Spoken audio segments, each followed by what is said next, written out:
Welcome back to Lucid Equity.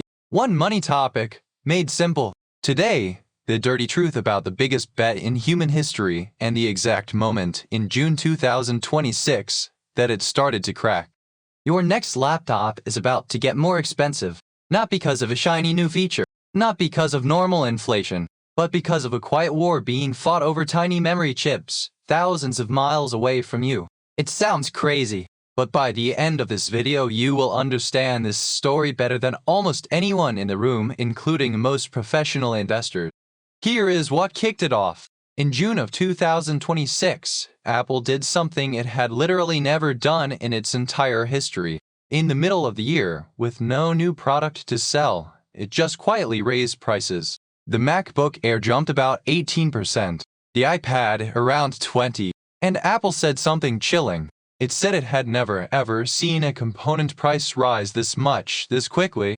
Quick pause. If this is already blowing your mind a little, do me one small favor.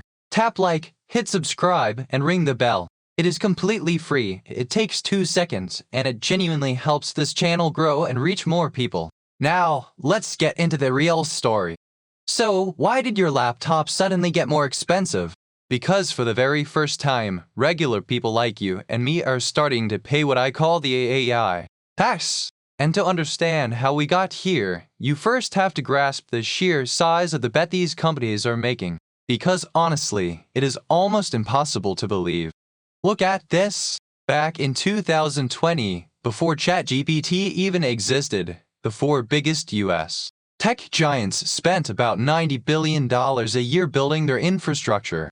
By 2025, that number was $410 billion, and in 2026, it is set to hit $725 billion in a single year. In just 6 years, that spending grew roughly 8 times over. That is not growth. That is a stampede.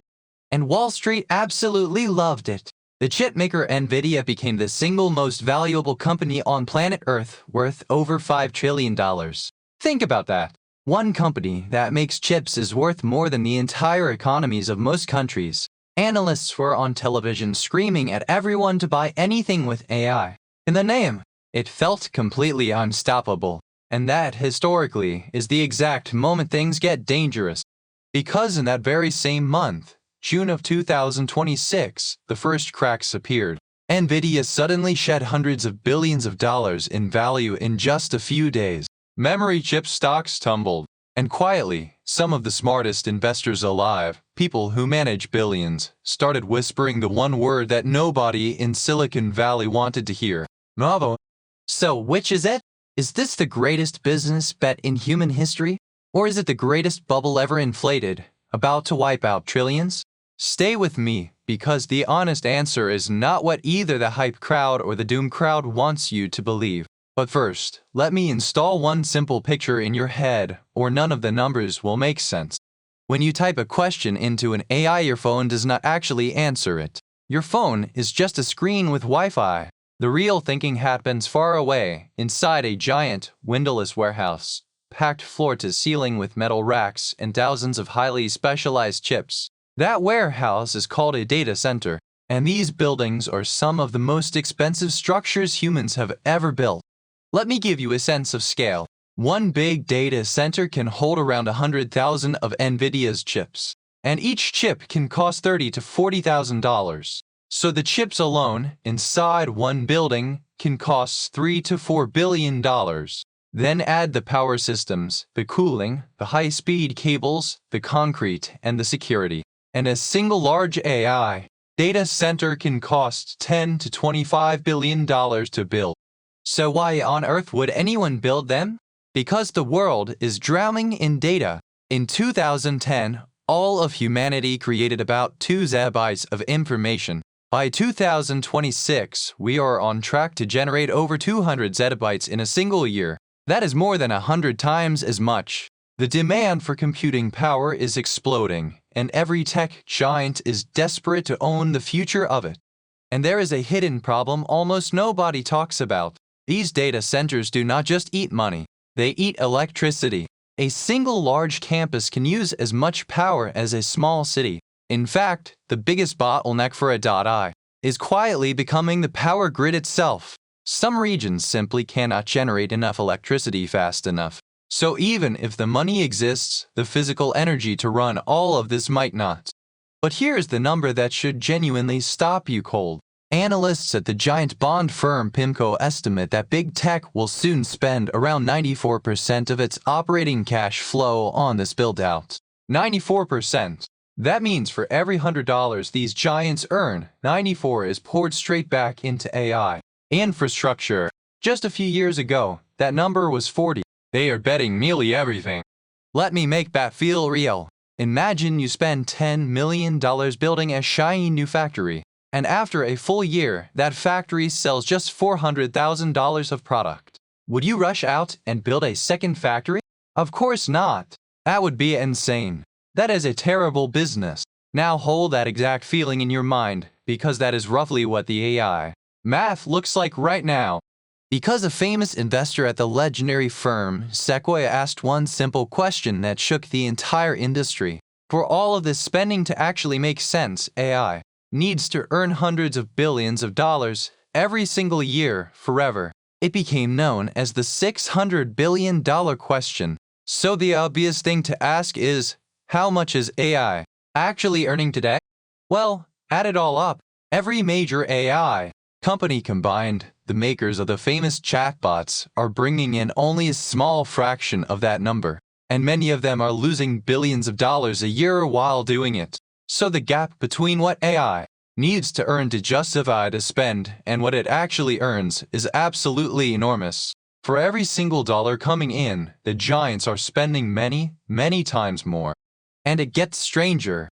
A lot of this money is moving in circles. The chipmaker invests billions into the AI startups. Those same startups then turn around and use that money to buy chips from the very same chipmaker.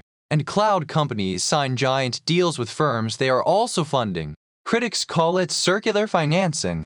Supporters call it partnership. But when money loops between a handful of the same players, it can make the whole industry look healthier than it really is. And that revenue gap is not shrinking. It is widening. The distance between AI spending and AI revenue is now actually bigger than it was during the telecom bubble of 2001, right before that one violently popped. So the obvious question becomes, won't companies eventually pay for all of this? That right there is the entire bet. And the evidence, honestly, is deeply mixed. On one side, businesses everywhere say AI makes them faster, smarter, and cheaper. So surely, the logic goes, they will happily pay more and more for it, forever. That single assumption is what is holding up these trillion-dollar valuations.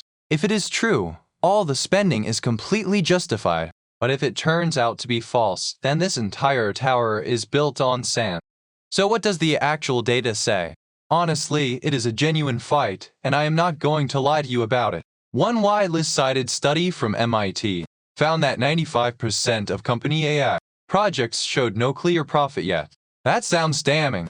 But other big surveys from firms like McKinsey found that most business leaders do see real, measurable value. The truth is, it is still early, it is messy, and nobody honestly knows how it ends. But then came the twist that truly spooked the market. Instead of paying more, some companies suddenly started paying less. A few sharp startups switched to cheaper AI models and slashed their bills by up to 90%, basically overnight. And that is terrifying for the giants. Because if smart enterprises start hunting for bargains instead of paying premium prices, the entire money machine starts to wobble. And the smartest people on earth are openly split on this. Ray Dalio, one of the greatest investors ever, calls it a textbook example of a bubble. Michael Burry, the man who famously predicted the 2008 crash, is betting against it. But others, like Jeff Bezos, argue it is what he calls a good, industrial bubble, where even if investors lose money, society keeps the technology forever. When titans this smart disagree this loudly, you should pay very close attention.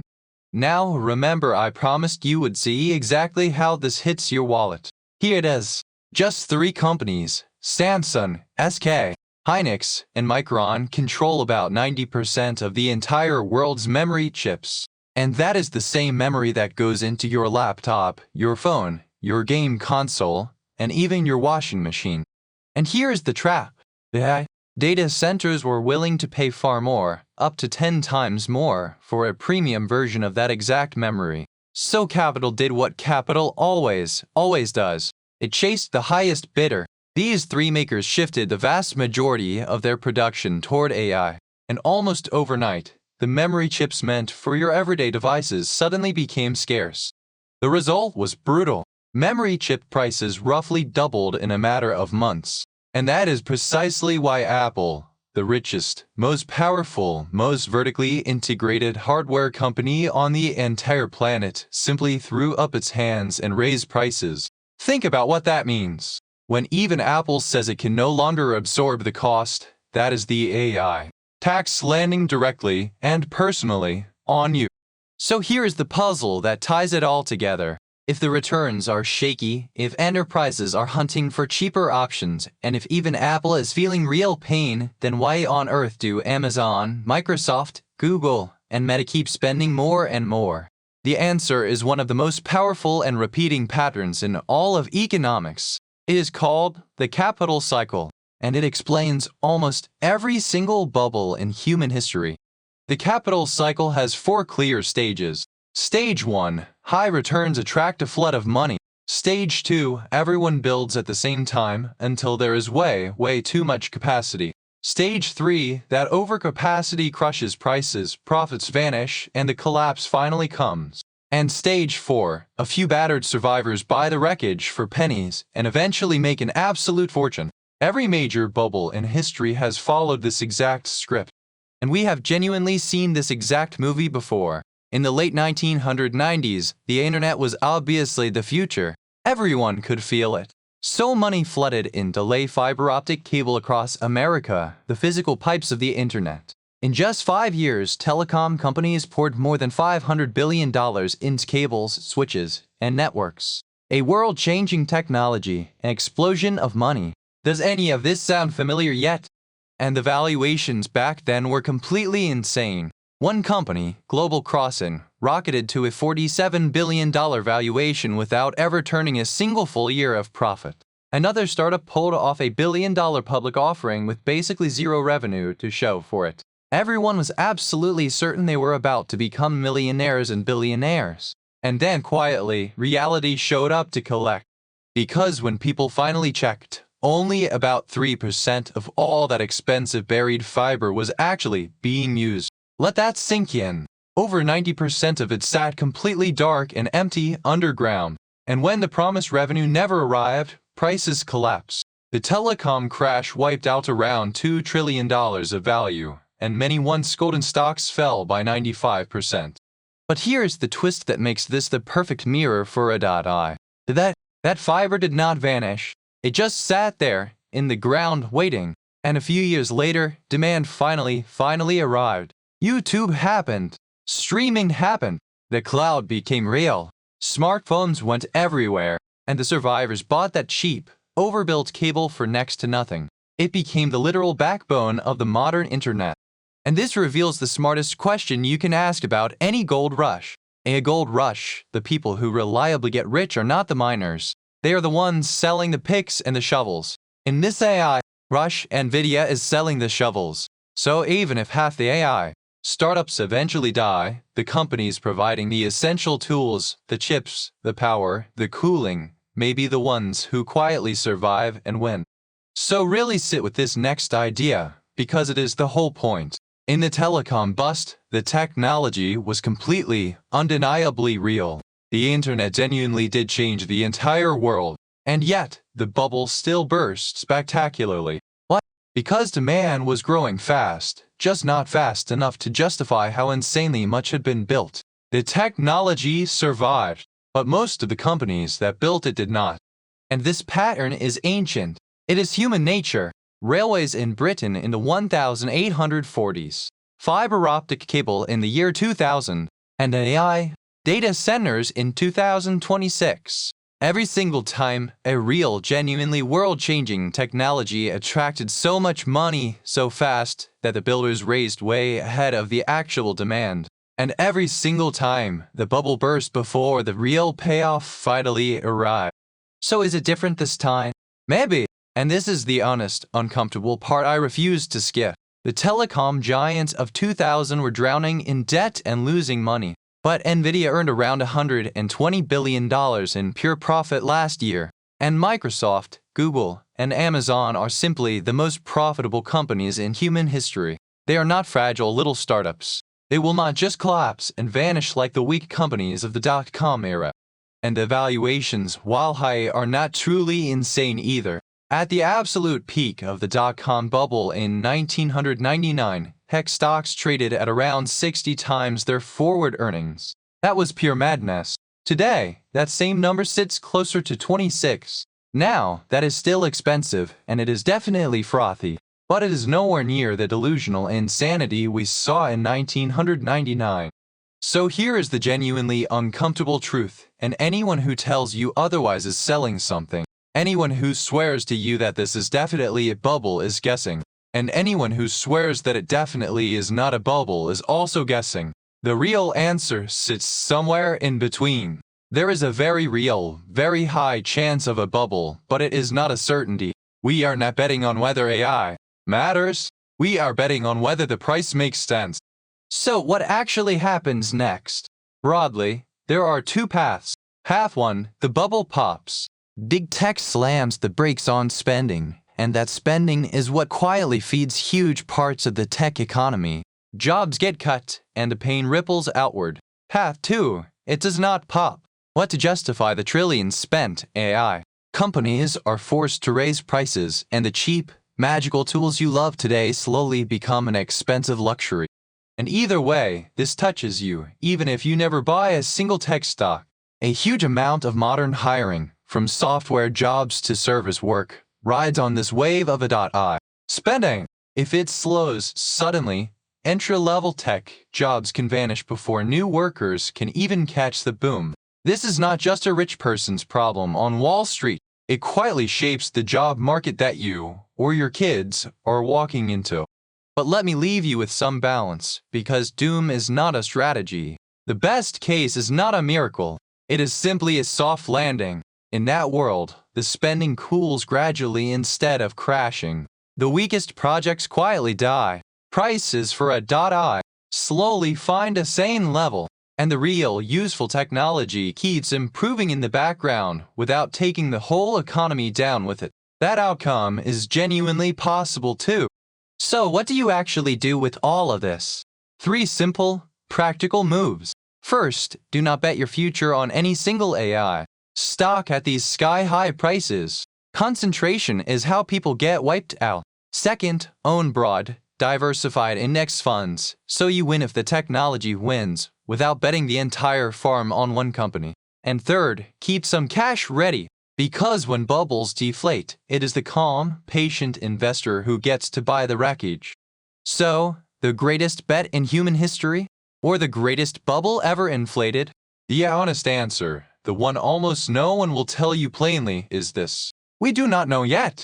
The technology is real. The avenue is real. But the price is a gamble. So stay curious, stay diversified, stay patient, and never, ever confuse a great technology with a great investment. Those are two completely different things.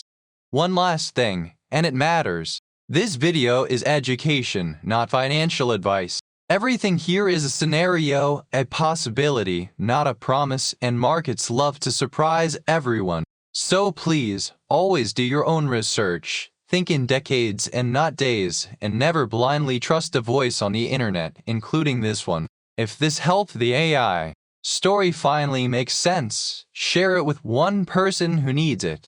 Thanks for watching Lucid Equity.